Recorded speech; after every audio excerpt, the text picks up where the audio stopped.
Good evening and welcome to the Whole End Talks, a podcast for the fans. Aston Villa drew 1-1 on a horrible afternoon at Villa Park against Ipswich. Not the best of results, not the best of games, and 2 points dropped. Aaron, initial thoughts on the game? Disappointed, very disappointed. Game we should have won. I predicted 4-0 before the start, so very disappointed. Jamie?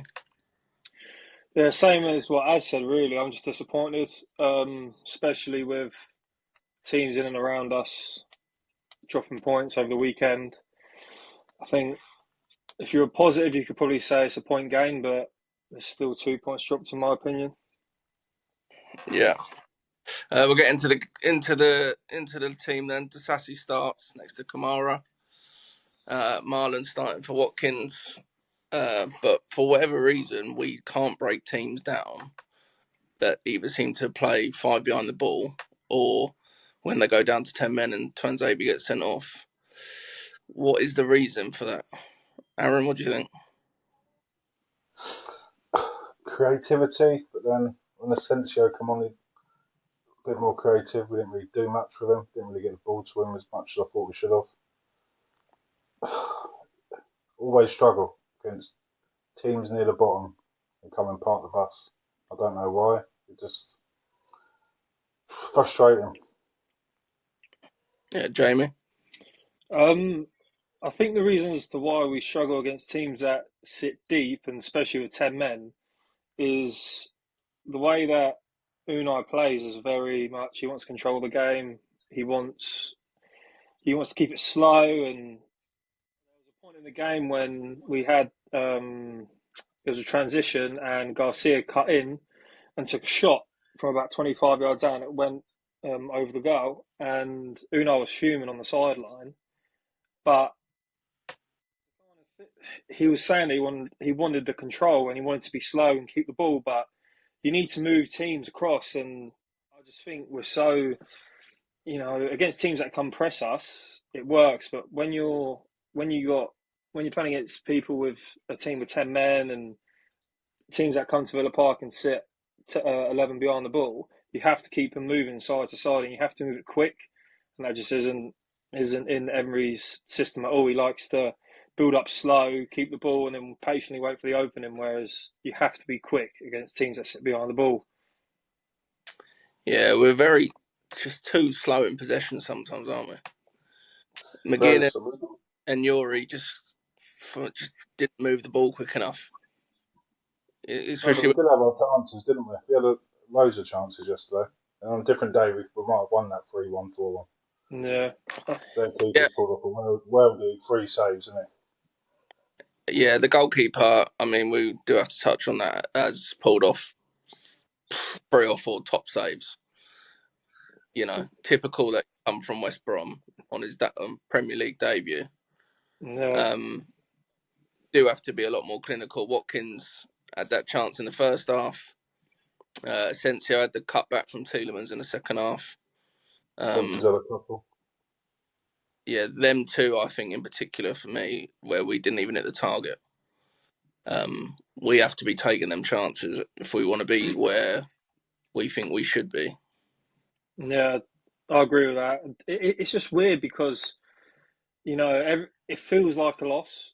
It really does feel like a loss. And it's funny because if Asensio or whoever buries one of those chances and it goes in 94th minute and we end up winning 2-1, we're coming away thinking, oh yeah, it's a good result and keep done well, but we got the opening. But like you said, it just would not fall for us whatsoever.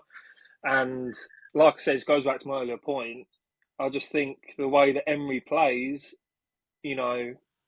when teams sit behind the ball, it's so hard to break them down because we're not moving them across. And, it's just so slow. And like I said, it works for the teams that come press us because you can wait for the opening, you can bait the press. But against teams that just sit back, it's so slow. Yeah, I've written down here, we obviously spoke about it coming home, but having a lack of plan B. Now, Emery's, the whole time he's been in the job, has always wanted control to play a certain way. But maybe at times, I've couldn't work out yesterday why we weren't dropping it into behind Twanzebe straight away and getting Watkins on the turn, running at O'Shea in the right centre back channel. Watkins is Even in the unbelievable at that. We didn't hit in the that. first half, I've said quite a few times that Martinez has got the ball and Watkins is 1-on-1 against Dara O'Shea, and we just need to go short. If we hit Dara O'Shea against Bayern Munich, was a very good example. We did it and it worked. But why aren't we doing it against these sort of teams as well? Yeah, I got to say, I did kind of think that. We tried it a couple of times, but more so to try and get Marlon in. But I think the space from obviously where we sit was in behind Twanzebe and trying to get O'Shea on the turn. He was probably the weakest defender. We didn't hit that pass once. Do you think we should have more of a plan B, Jamie? Yeah, especially when, like you say, we struggle to break teams down. I definitely think moving them side to side, and as well when we have teams that sit deeper. We've done it a few times in this season where Booba sometimes comes in and kind of makes a back three, and then you have the wing backs basically bombing right on and provide us with a whip.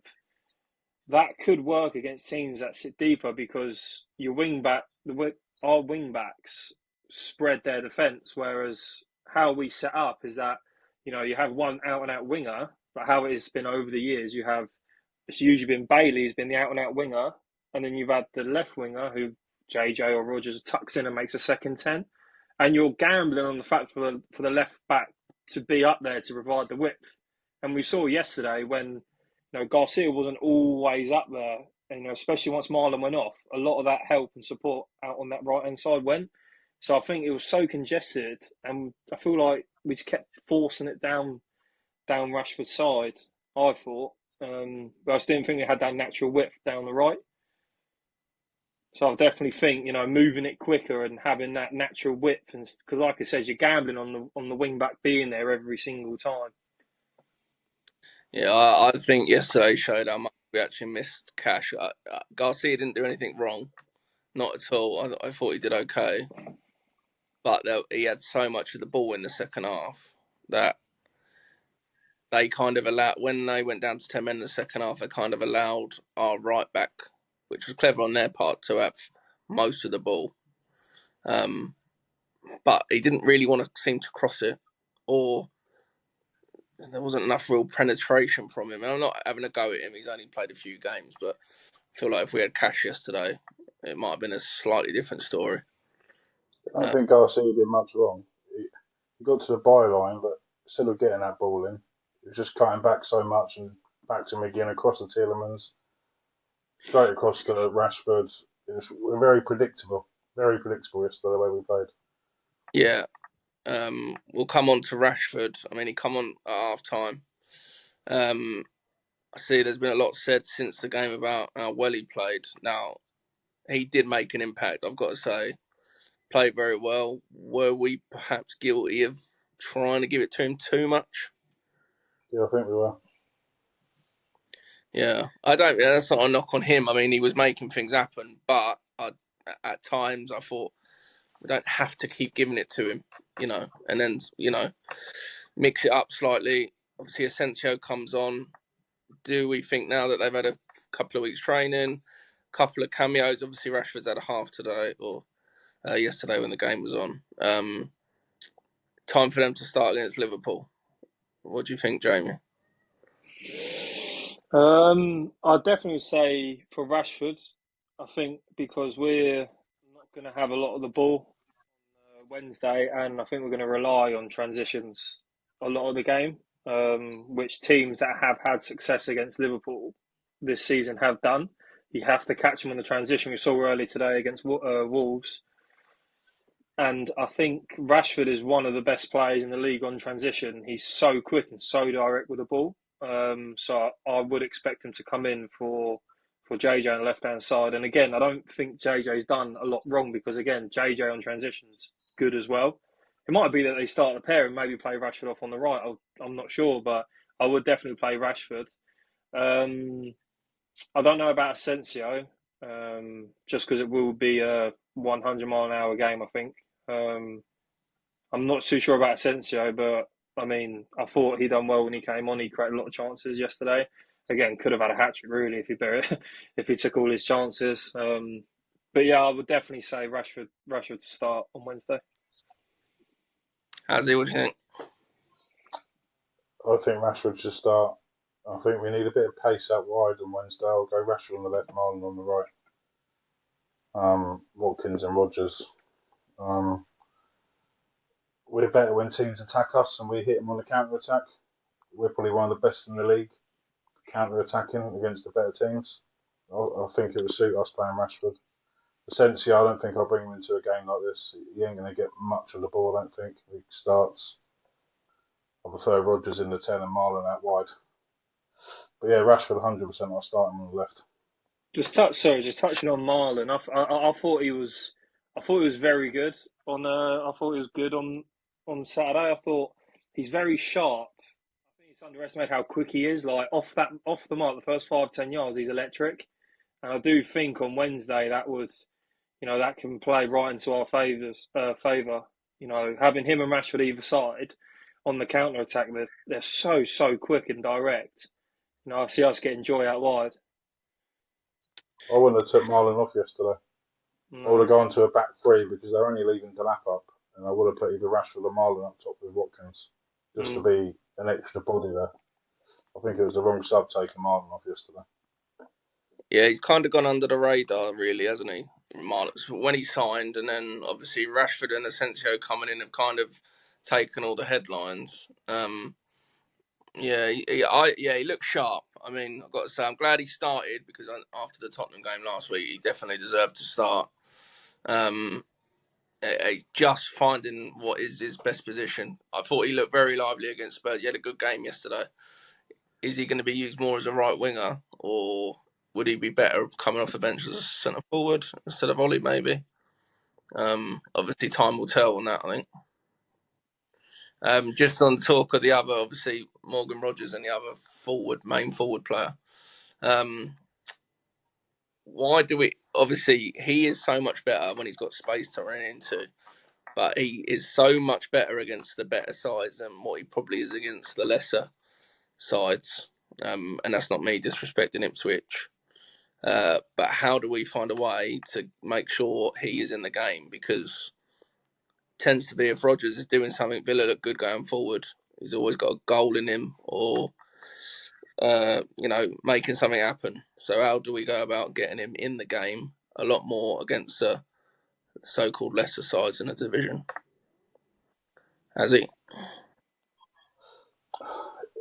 Problem is with Rodgers, he needs space to run into. So the only option I can see is against the so-called better sides that do come at us. He's fine in the 10, but against the teams that seem to sit back, just maybe push them a bit out wide. Even if I know we're sacrificing the left winger, but he's going to have more space to run into as a left winger, rather than having 3 centre midfielders and 2 centre backs that sat right on top of each other and know where to run into. He's not really a get the ball player and spin passes. His best attribute is running with the ball. And against teams that sit back, he just looks, I don't know, like he's a shadow of himself, doesn't he? Like yesterday. We didn't really see him in the game much, did we? At all. No, not how we would want to see him. He didn't really ever get on the half turn and actually start running at the back three of Ipswich, did he? Jamie, what do you think? Better ways to get him in the game against certain teams?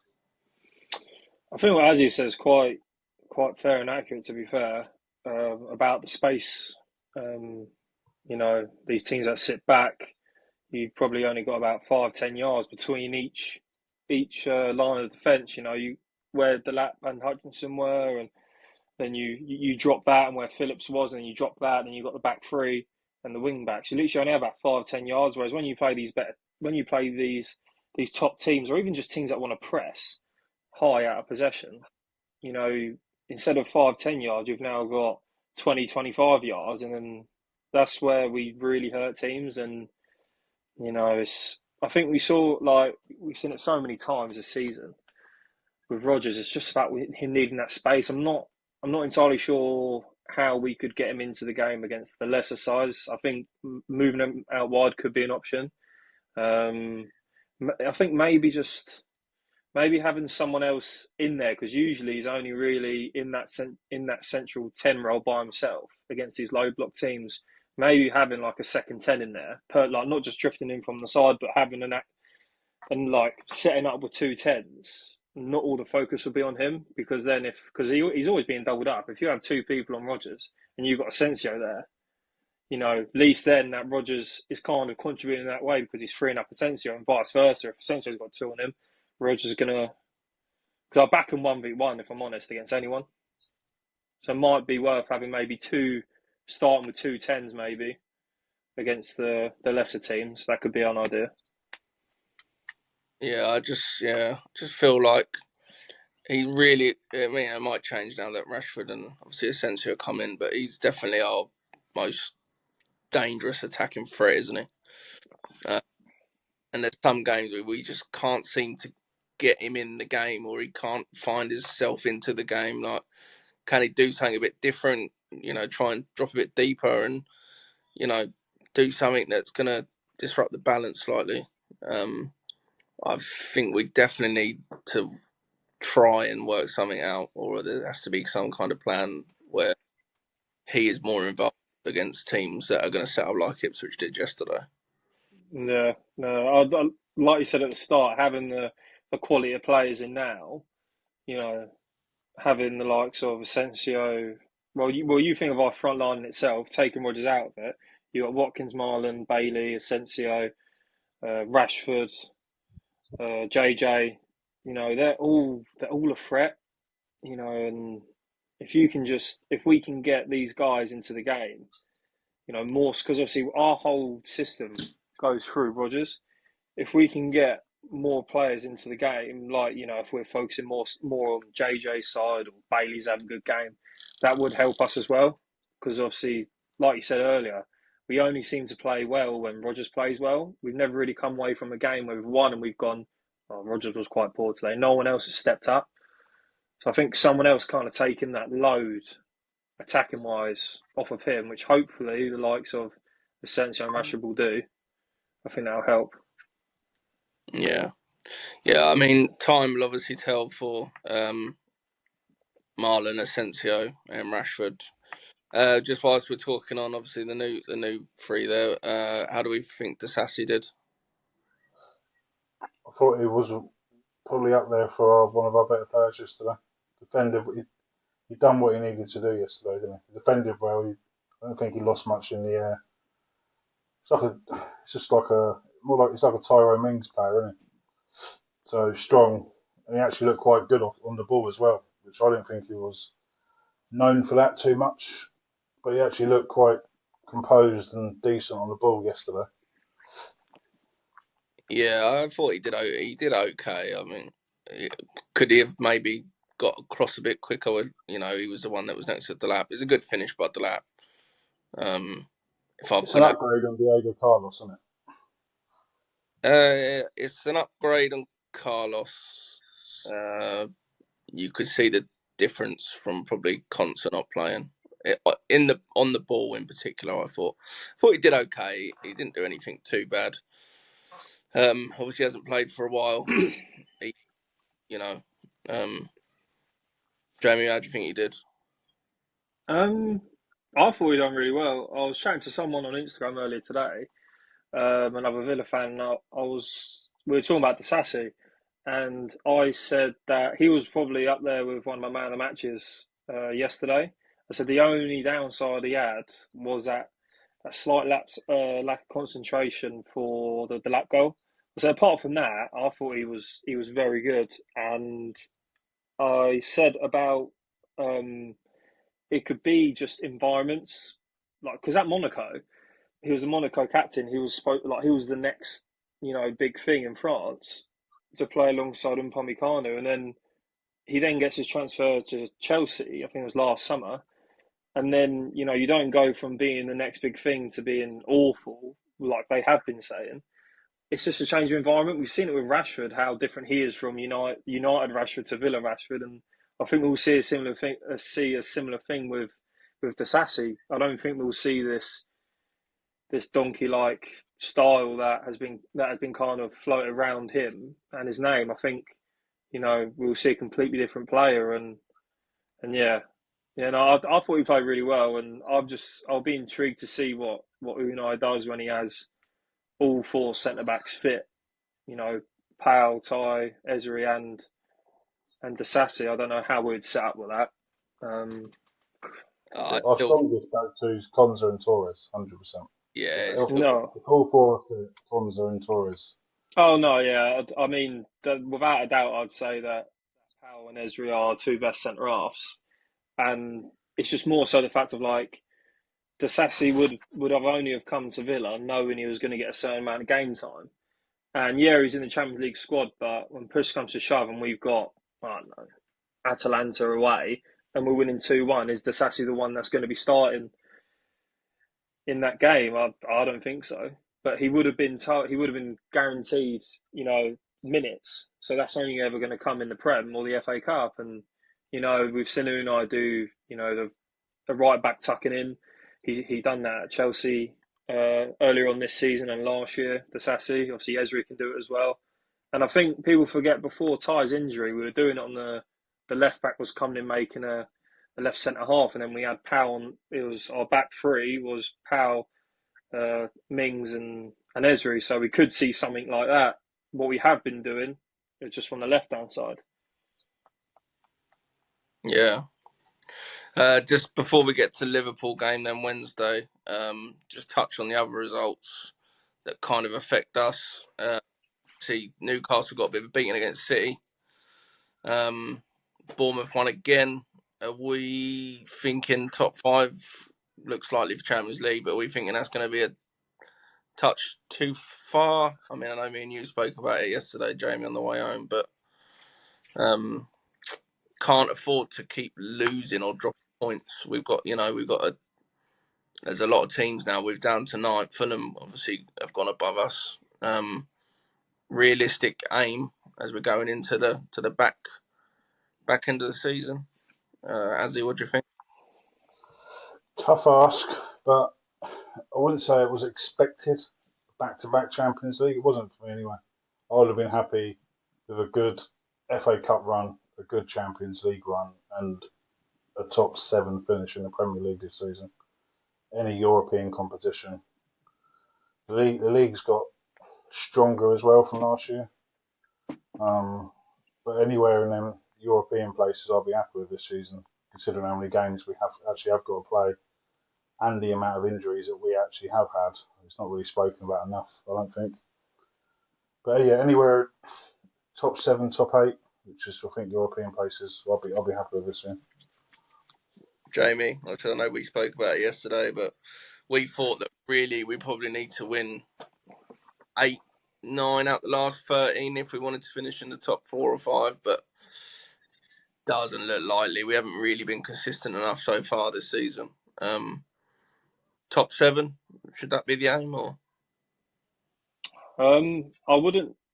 For me, I wouldn't be looking necessarily at because Unai spoke earlier in the season. He was, saying about how it is tough to get in the top 4, but that's what we need to be aiming for. And he said he wants to get it again and again and again and again. It'll be hard, but that's what his aim is. I don't think he especially wouldn't be switching his aim to, okay, well, let's go top 7. I think obviously I think the final 5 games we have are quite tough, and obviously the next 2 games we've got coming up are quite tough as well. But I think we all mentioned earlier we're better against the better teams, and I feel like we're playing teams in and amongst us. I feel like if it's actually a positive more so than a negative that we're playing Liverpool and we're playing Chelsea, because if we beat these teams, well, they're all turning into 6-pointers, don't they? And yeah, for Yeah, me, Chelsea. I still think we can get top 4, top 5. But like he says, it's the consistency that we need. We said 8 or 9 wins and a couple of draws gets you there. Well, if you're looking at last year's points tally. Yeah. Well, he's still got a lot of football to be played, but Yeah. in the Chelsea game Saturday is obviously more of a 6-pointer as such. You know, they're not on a great run. We'll just touch on Liverpool. How do you think we'll go into that game? Mix it up because of the short turnaround, or fairly similar team? Maybe just Rashford coming in. What would you do, as? I think it'll be unchanged apart from Rashford. I reckon Rashford will be in for Ramsey. That's a change that I would want him to make anyway. I think Yeah, having Rashford on that wing against Liverpool will massively help us. Ramsey's a bit more defensively better than Rashford, but if we can use Rashford on the counter attack, which we are good at, I reckon it'll work in our favour. yeah. Jay, what do you think? Yeah, no, I agree. For me, I'd put Rashford in instead of JJ. Again, I don't think JJ's done necessarily anything wrong, but it's just I think when you have a player of that caliber and what he's shown off the bench the past 2 games, I think you've got to start him. And he predominantly plays well against Liverpool as well. Obviously, that's a rivalry that he's had ever since he joined United at a young age. So for me, I'll play Rashford. As regards to Liverpool and how obviously they set up, and obviously you have Van Dijk at the back, and on that weaknesses, I do think that their right side is weak. It is fairly weak. Obviously, they only play the single pivot, but you know you have Trent in there, you have Kanai in there. Defensively, more so Trent as well. Like we can really get at him. You think you have Rodgers, if you can kind of evade grab and burst and have Rodgers running at Kanate, and you have Watkins coming off the shoulder of Kanate, and you have Rashford coming at Trent. I do think we'll get success down our left hand side. So I think hopefully we target that. Yeah, I mean, it's definitely their weaker side, isn't it? It's just obviously going the other way that they're not so weaker down that side. Oh yeah, it's got Salah to worry about. Yeah, being backed up by Trent, that's all right. That's right. Well, we will be there. Fingers crossed that we can pull a result out the bag, eh? It'll be typical Villa to drop points at home to 10-man Ipswich, to then go and beat Liverpool and keep a clean sheet or something like that. That would be the most Villa thing ever. Yeah.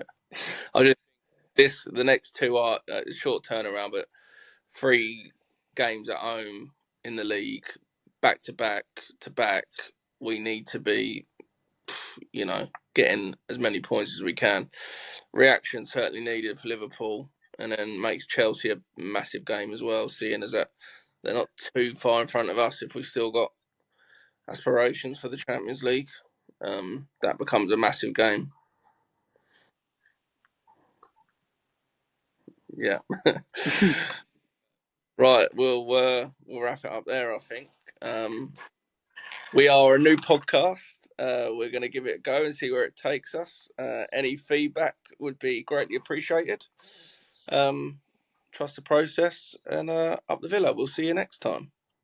Cheers, boys. Up the Villa. Not the Villa.